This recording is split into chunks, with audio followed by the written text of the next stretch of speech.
एका 20 वर्षीय तरुणीला प्रेम झालं होतं आणि ज्या तरुणाबरोबर प्रेम झालं होतं तो तरुण तिच्यापेक्षा थोडा वयानं मोठा होता।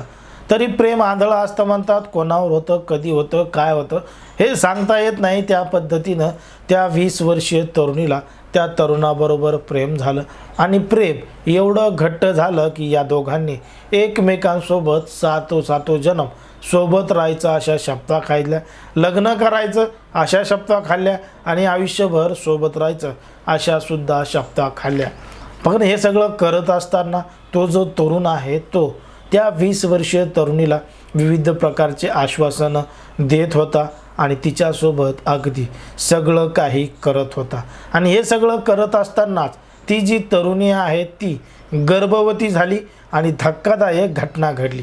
नेमकं काय आहे संपूर्ण प्रकरण, कुठं घडली आहे घटना हे आपण अगदी सविस्तरपणे पाहणार आहोत। पण जर तुम्ही अजूनही आपलं चॅनल सबस्क्राईब केलं नसेल तर लगेचच सबस्क्राईब करून घ्या आणि बाजूला असणाऱ्या बेल नोटिफिकेशनला सुद्धा ऑन करायला विसरू नका। आता ही जी संपूर्ण घटना आहे ती आहे मध्य प्रदेशमधील उमरिया जिल्ह्यातील आसोड नावाचं एक गाव आहे आणि त्याच गावात घडलेली ही संपूर्ण घटना आहे। आणि त्याच गावामध्ये 15 डिसेंबर 2023ला या गावापासून काही अंतरावर एका 20 वर्षीय तरुणीचा मृतदेह आढळला आणि त्या तरुणीचं नाव होतं अनुपा कोल। अनुपा कोल या तरुणीचा मृतदेह आढळला होता, पण मात्र त्या मृतदेहाची ओळख पटलेली नव्हती, कारण की मृतदेह हा रोडच्या अगदी लांब एका जंगलामध्ये पडलेला होता आणि तो एकदम झिजलेला होता। त्या मृतदेहाची ओळखसुद्धा पटत नव्हती, तो कोणाचा आहे सुद्धा ओळखू येत नव्हता। पण एका 20 वर्षीय तरुणीचा आहे अशी संशय पोलिसांना होता आणि पोलिसांनी ते मृतदेह ताब्यात घेतला आणि ताब्यात घेतल्यानंतर सरकारी दवाखान्यामध्ये पोस्टमॉर्टमसाठी पाठवला। पण मात्र ते मृतदेह कुजलेल्या अवस्थेमध्ये असल्यामुळं ते मृतदेह दवाखान्यामध्ये फ्रीजमध्ये ठेवावा लागला, कारण की त्या मृतदेहाची ओळख पटत नव्हती।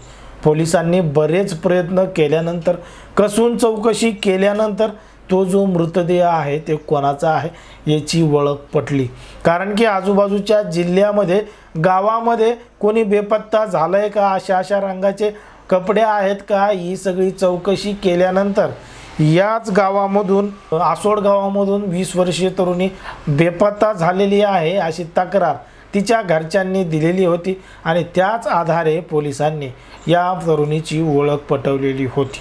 आता तरुणीची ओळख पटवली होती आणि तिचं नाव अनुपा कोल असल्याचं सुद्धा समजलं होतं।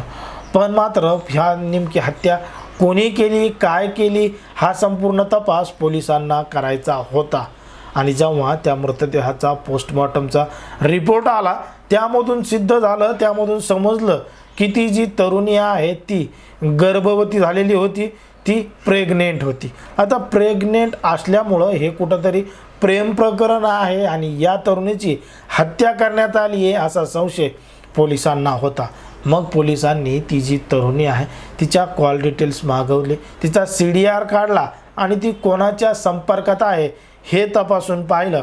तेव्हा पोलिसांना समजलं की दुसऱ्या गावामधला रजनीश नावाचा एक व्यक्ती आहे, रजनीश लोणी, आणि तो जवळच्याच खानोद गावचा रहिवासी आहे। आता जवळच्याच खलोंद गावचा तो रहिवासी असल्याचं पोलिसांना समजलं आणि पोलिसांनी त्याच्या तिथं एंट्री केली आणि खबऱ्याच्या मार्फत माहिती मिळाल्यानंतर तिथं पोहोचल्यानंतर त्या रजनीश लोणीला ताब्यात घेतलं आणि ताब्यात घेतल्यानंतर पोलीस स्टेशनमध्ये आणलं आणि पोलिसांनी पोलिसांच्या पद्धतीनं विचारलं, कारण की अगोदर तो सुरुवातीला उडवाउडवीची उत्तरं देऊ लागला, पण नंतर पटापटा त्यानं सगळं काही सांगितलं। ती जी तरुणी आहे कोमल नावाची ती याच्या प्रेमात पडली होती, हा तो सुद्धा तिच्या प्रेमात पडलेला होता। मागच्या काही महिन्यांपासून यांचं प्रेम प्रकरण अगदी जोरदारपणे सुरू होतं। हे गावामध्ये एक वेगवेगळ्या ठिकाणी भेटायचे, कधी शेतात भेटायचे, कधी निर्जन स्थळी भेटायचे आणि भेटून अगदी सगळं काही करायचे। पण मात्र हे करत असताना या तरुणाने त्या मुलीला लग्नाचं वचनसुद्धा दिलं होतं, म्हणून त्या तरुणीनं याला सगळं काही करू दिलं होतं। पण हे सगळं करत असताना अचानक एक दिवस ती तरुणी गर्भवती आल्याची माहिती तिला मिळाली आणि तिनं तात्काळ ती माहिती याला सांगितली. आता याला सांगितल्यानंतर याच्या तळपायच्या मस्तकाला गेली. काय करावं कसं करावं हे त्याला समजत नव्हतं आणि मग यानं त्या तरुणीला गर्भपात करण्याचा सल्ला दिला आणि तो तिला घेऊन एका जवळच्या दवाखान्यामध्ये गेला आणि ज्या दवाखान्यामध्ये घेऊन गेला होता त्या दवाखान्याचा डॉक्टरसुद्धा याचा मित्रच होता आणि तो सुद्धा एक बोगस डॉक्टरच होता.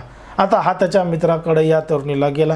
सुरुवातीला त्या तरुणीने याला जोरदार विरोध केला, गर्भपात करण्यास विरोध केला, पण मात्र यानं कसं तरी समजावून बुजावून तिला त्या दुसऱ्या गावामध्ये नेलं आणि त्या गावामध्ये नेऊन त्या डॉक्टरकडे नेलं आणि त्या डॉक्टरनं तिला बेशुद्ध करण्याचं इंजेक्शन दिलं, गर्भपात करतो म्हणून सांगितलं आणि त्या तरुणीला बेशुद्ध करण्याचं इंजेक्शन दिलं आणि बेशुद्ध करण्याचं इंजेक्शन दिल्यानंतर ती तरुणी बेशुद्ध झाली आणि तिथंच तिचा गळा आवळून तिला ठार करण्यात आलं आणि ठार करून या दोघांनी एका 4 व्हीलर कारमध्ये तो मृतदेह टाकला आणि गावापासून 100 किलोमीटरच्या अंतरावर नेऊन फेकला, जेणेकरून कोणालाही याची माहिती मिळणार नाही. एकदम जंगली परिसरामध्ये तो फेकल्यामुळं बरेच दिवस त्याचा उलगडा झाला नाही, पण मात्र काही लोकांनी तिथं ते मृतदेह पाहिला आणि त्याची माहिती पोलिसांना दिली. मग पोलीस घटनास्थळी गेले आणि या संपूर्ण प्रकरणाचा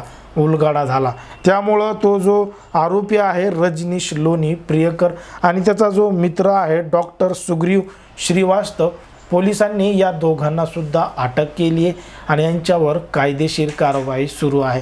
आजूबाजूच्या लोकांनी सांगितले की यांच्यावर कठोरातली कठोर शिक्षा व्हायला पाहिजे, जेणेकरून आजूबाजूच्या परिसरामध्ये किंवा इतर ठिकाणी असं करण्याची कोणी हिंमत करणार नाही किंवा त्यांचं तशा पद्धतीचं कृत्य घडणार नाही.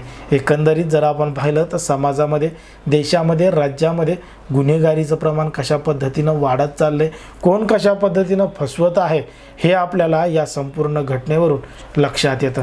एकंदरीत या संपूर्ण प्रकरणावर, घटनेवर तुम्हाला काय वाटतं ते अगदी स्पष्टपणे कमेंटमध्ये सांगा आणि अशाच पद्धतीचे नवनवीन व्हिडिओ पाहण्यासाठी आपल्या चॅनलला लगेच सबस्क्राईब करून घ्या.